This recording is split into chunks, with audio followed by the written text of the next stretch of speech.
Salut tout le monde, j'espère que ça va. Donc aujourd'hui, nouvelle vidéo zapping. Aujourd'hui les amis, on retourne sur X, se regarde encore énormément de posts. Comme d'habitude, on ne perd pas de temps. Petit like pour la force, petit commentaire pour le référencement. Let's go, on commence avec la première séquence insolite de la vidéo qui nous vient de Citizen Media. Et là, c'est un streamer qui découvre en live qu'il a découvert de 13 800 €.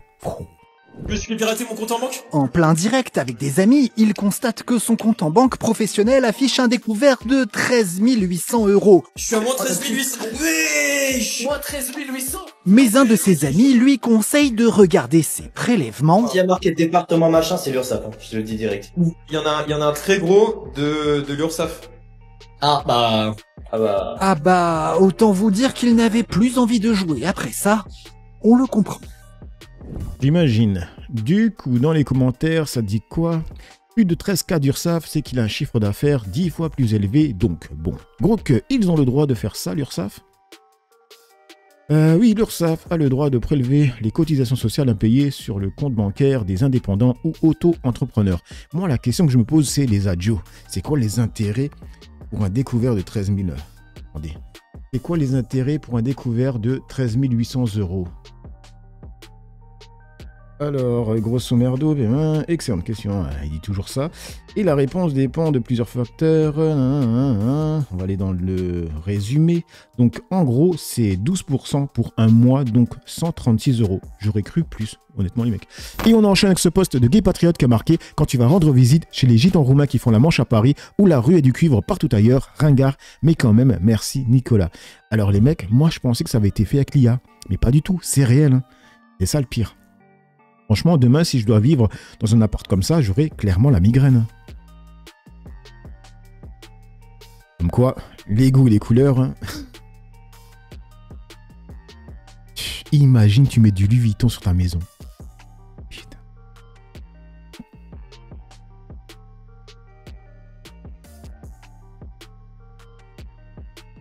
Bon, là, il force un peu avec Scarface. Du coup, ça dit quoi dans les commentaires? Gros que dis-moi si ce contenu est vrai. Si c'est vrai, c'est hilarant. Oui, ce contenu reflète une réalité bien documentée en Roumanie. Certains villages roms affichent des maisons ultra kitsch financées par les rapatriements de la mendicité à Paris et du vol de cuivre ailleurs. Des reportages comme ceux de National Geographic montrent ces rois. Ben putain. Comme d'hab, gros que en raconte des conneries, ce sont des mafias et ceux qui volent sont le dernier maillon, les esclaves de la chaîne, même les enfants, s'ils ne volent pas assez, se font torturer. Du coup, on enchaîne avec le post de Citizen Media. Alors les mecs, je suis tombé d'abord sur ce tweet hier. Donc c'était marqué Nicolas Sarkozy pourrait sortir dès ce lundi de prison. Donc aujourd'hui, quand j'ai vu ça, je me suis dit c'est bon, il va sortir, c'est clair, net et précis. Il va même pas faire un mois de prison. Et aujourd'hui, je tombe sur ça. Donc Impact, Alerte Info, le parquet général a requis la mise en liberté de Nicolas Sarkozy sous contrôle judiciaire. Les mecs, il n'a même pas fait un mois de prison. Du coup, ça dit quoi dans les commentaires? Rappel, l'article 1er de la Constitution impose l'égalité devant la loi de tous les citoyens. Visiblement, quand on est riche et connu, la justice s'en fout de cet article fondateur. Du coup, on passe sur le poste de l'exploitateur, c'est avec Grégory Zawi qui va parler de Magali Berda, comme quoi elle aurait accepté de l'argent liquide venant de l'arnaque de la taxe carbone. Quand je sors de prison en 2020, j'ai dit bon, je vais y aller. Et je rencontre Magali Berda dans un restaurant, et je lui parle du projet. Bon, elle comprend pas tout de suite, on se revoit une deuxième fois, elle trouve le projet génial, et on se lance dans l'aventure. Donc là, tout était ok, vous étiez parti pour faire quelque chose, quoi, ensemble avec Magali Berda. Et puis elle a encaissé, elle a demandé des avances d'argent. Elle a demandé des avances sur le projet. Sur le projet, ok. On lui donne ses avances d'argent, ok. En espèces, j'ai pas peur de le dire. Okay. Et on m'a demandé récemment d'où venait cet argent. J'ai dit que c'est l'argent du carbone qui me restait, il y a aucun problème. C'est une folie ce qu'il a dit là. En fait, il est en train de faire un gros fuck à l'État. Il a dit tout simplement, je suis sorti de prison, j'ai rencontré Magali Berda, je lui ai donné du liquide, cet argent provenait de l'arnaque de la taxe carbone. Donc en gros, vous n'avez même pas réussi à tout me prendre. Et du coup, j'ai investi cet argent que j'ai volé, que je vous ai volé, je l'ai investi dans un business. C'est une singerie. Imaginez demain un braqueur qui dit la même chose que lui. On va lui tomber dessus directement. Il dit, ouais, il me reste encore de l'argent du braquage que j'ai fait et je vais même l'investir dans des business. On lui tombe dessus directement, les mecs. D'accord, donc ça, tu peux le dire, t'es à l'aise avec ça. Ouais. Et elle fait capoter l'histoire, elle abandonne le projet parce que en fait, elle, à ce moment-là, quand on était en train de faire cette affaire, elle était associée avec le groupe Banijé et elle en aura jamais parlé en fait. Et si jamais on faisait ce projet, elle était obligée, elle, sa part à elle, de la diviser avec ses associés. C'est normal. Donc elle a essayé... Bref, dites-moi ce que vous en pensez. Du coup, on enchaîne avec ce poste de Rachida Dati. Là, elle est dans les tunnels en dessous de Châtelet-Léal. Regardez. Et dites-moi à quel film ça vous fait penser. Je vais pas le dire tout de suite. Regardez. Dans ce tunnel sous les Halles, qui sont totalement ouverts, comme on peut le voir, il y a toute une zone d'insécurité, mais il y a aussi des gens qui vivent dans des tunnels, dans des recoins, dans des zones qui sont quand même invivables et surtout qui est inacceptable dans une ville comme Paris. J'y suis allé, aucun élu n'y va. Personne ne va à la rencontre de toute cette population. Vous avez le film Demolition Man. C'est clairement ça, les mecs. En fait, tous les films qu'on a vus, ça commence à être la réalité maintenant. Il y avait Terminator. Bon, Terminator, j'abuse un peu.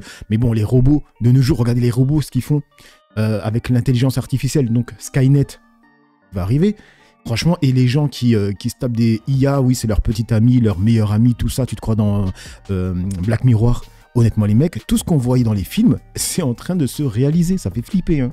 Des jeunes, des moins jeunes, qu'on a oubliés. Là, c'est clairement Demolition Man, hein, les mecs. Hein. Parce que dans le film, les gens vivent dans les égouts, quoi.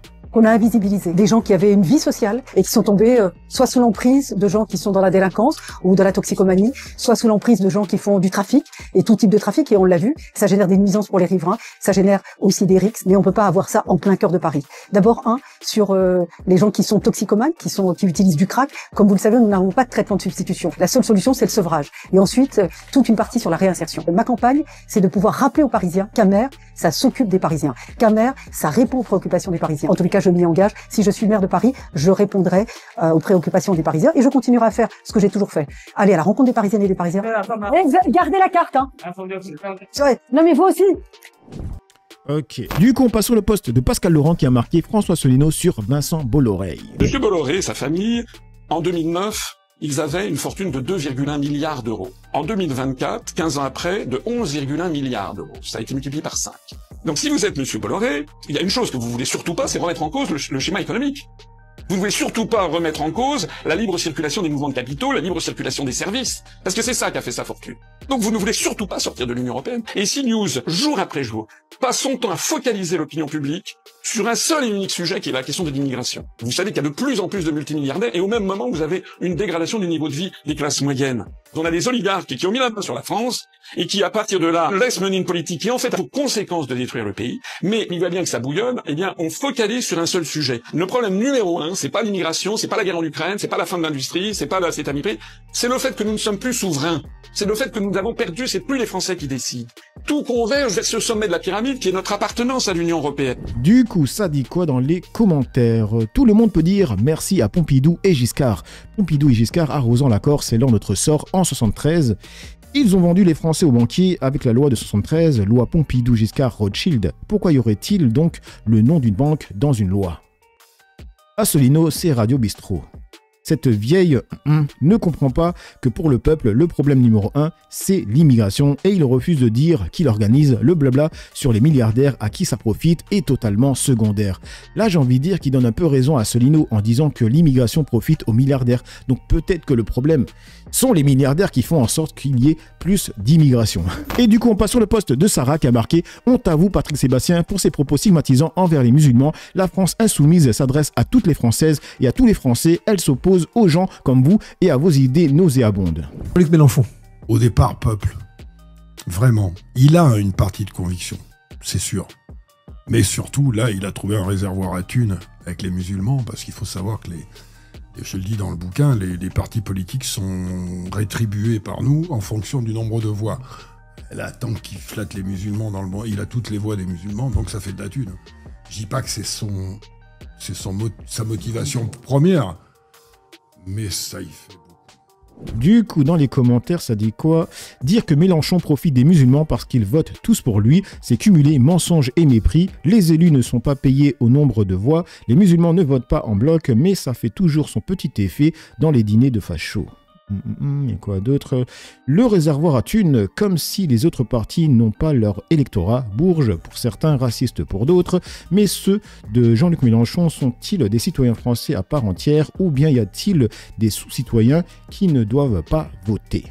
Et on enchaîne avec le poste de LCI qui a marqué Alliance du Rassemblement National avec un candidat ayant un casier judiciaire en Corse. Et là, il y a Tanguy qui dit il a payé sa dette à la société. Je vous propose de regarder cet homme, vous le reconnaissez? Ah, pas du tout. Bah, c'est votre candidat, le candidat que vous soutenez à Bastia, en Corse. Il s'appelle Nicolas Battini. Et je vous pose une question sur lui parce que c'est un leader nationaliste corse, donc avec lequel votre parti s'est allié, mais il se trouve qu'il a fait de la prison pour une tentative d'assassinat en 2012. Est-ce que ça veut dire que la doctrine de Jordan Bardella, selon lequel il faut avoir un casier judiciaire vierge pour représenter le parti, est caduque? Il a payé sa dette à la société. D'accord. Donc pas de souci pour soutenir, très clair. Ok, c'est que quand ça les arrange. Du coup, il y a une personne qui a répondu, c'est faux, Battini a été condamné pour tentative d'attentat, pas pour tentative d'assassinat. Voilà, on dit la vérité quand même, ici.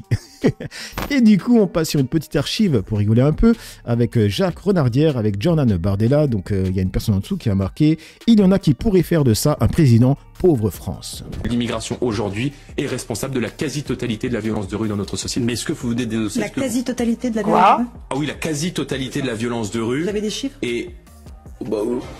Ah, les chiffres? Elle me demande les chiffres, mais c'est où j'ai trouvé les chiffres? Vite, trouve une réponse, putain! Vous avez des chiffres? Et... oui, les chiffres qui sont diffusés sur CNews. CNews, la référence. Du coup, on termine avec ce post de Ahmed et c'est marqué « Des Palestiniens dans une prison israélienne souterraine ». Cette enquête du journal britannique Guardian affirme qu'Israël détient des Palestiniens dans une prison souterraine, dans des conditions inhumaines. On parle du complexe pénitentiaire de Raqefet, où est détenu une centaine de prisonniers. Ils sont quasiment privés de tout contact avec l'extérieur. Ils reçoivent des rations alimentaires qui sont absolument minimales et ils sont victimes de mauvais traitements. Alors selon le comité contre la torture en Israël, qui est la principale d'ailleurs source d'information de cet article du Guardian, eh bien 2 civils palestiniens ont même passé plusieurs mois dans cette prison sans raison apparente. Et depuis le début de la guerre, en général, les prisonniers palestiniens sont détenus dans des conditions bien plus difficiles. Oui, tout à fait. C'est ce que toutes les enquêtes des médias ici, ainsi que les ONG, vont dans ce sens. Et d'ailleurs, le ministre Ben Gvir lui-même se targue de ces difficiles conditions de détention des Palestiniens. Vous savez, la presse ici parle de régime Ben Gvir. Alors même la Cour suprême a déploré les rations de nourriture jugées insuffisantes aux prisonniers palestiniens il y a à peine 2 mois. Mais malgré les ordonnances judiciaires, eh bien, selon plusieurs indications, les mêmes conditions abusives dans ces prisons se poursuivent. Du coup, ça dit quoi dans les commentaires? Les tunnels qu'ils ont construits sont-ils perchés dans les nuages? S'ils aiment les profondeurs de la Terre, alors c'est dans les profondeurs de la Terre que désormais seront leurs prisons. C'est cela que les sionistes vont subir dans peu de temps. Des persécutions, des violences et des humiliations sans précédent. Honte à ce peuple qui a subi des horreurs pour les perpétrer sur les Palestiniens par la suite. Ils ont dépassé le H dans tous les domaines. C'est à vomir et personne ne bouge. Je ne comprends pas. Ce sont des otages arrêtés et jamais jugés, juste des otages. Bref, donc voilà les amis pour cette petite vidéo zapping réaction. Dites-moi ce que vous en pensez dans l'espace commentaire, dans la joie et la bonne humeur, sans insultes comme d'habitude. N'oubliez pas le petit like pour la force, petit commentaire pour le référencement. J'ai assez parlé pour le peu que j'ai parlé, à vous d'écrire. Ciao tout le monde.